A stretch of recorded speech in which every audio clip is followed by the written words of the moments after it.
আসসালামু আলাইকুম। আজকে আমরা স্কেচআপে কিভাবে একটা অটোক্যাড ফাইল ইম্পোর্ট করতে পারি সেটা দেখবো, পাশাপাশি কিছু টুল সম্পর্কে ধারণা নিব।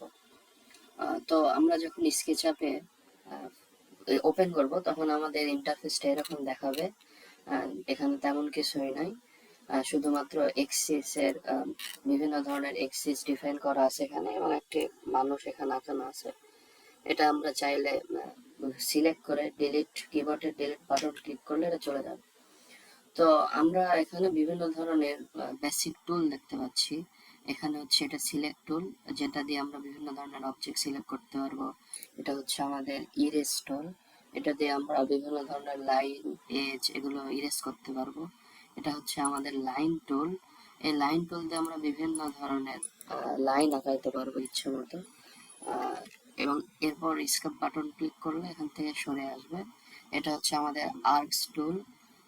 এখানে আছে শেপ টুল, এখানে বিভিন্ন ধরনের rectangle, rotated rectangle, circle, polygon এগুলো টুল আছে।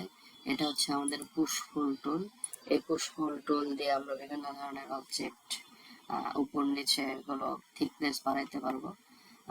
এরপর আমাদের অফসেট টুল, মুভ টুল, রোটেট টুল, বিভিন্ন ধরনের টুল আছে এবং বিভিন্ন ধরনের টুলের কাজ আছে। যদিও সবগুলো টুলের সম্পর্কে আহ, একদম পারফেক্টলি জানা দরকার নেই, যখন আমাদের প্রজেক্ট করতে যখন যেটা দরকার তখন সেটা আমরা শিখে নেব ইনশাল্লাহ। তো সিলেক্ট টুল দিয়ে আমরা সাধারণত সিলেক্ট, অবজেক্ট সিলেক্ট, রিমুভ বিভিন্ন ধরনের কাজ ব্যবহার করতে পারবো। তাছাড়া আমাদের এক্সট্রা কিছু টুল লাগে, সেগুলো আমরা ইনস্টল করে এখানে আমাদের স্কেচআপের ভিতর আনতে পারবো। যেমন এখানে আমার 1001 বিট টুল, এগুলো এটা হচ্ছে আমরা ইনস্টল করে আনছি এখানে। তারপর আরো অনেক ধরনের ফন্ট পেজ টুল, এগুলো বিভিন্ন ধরনের টুল আমরা এখানে ইম্পোর্ট করতে পারি। তো আজকে আমরা দেখবো হচ্ছে কিভাবে আমরা হচ্ছে অটোক্যাড ফাইলটাকে স্কেচআপে আনতে পারি।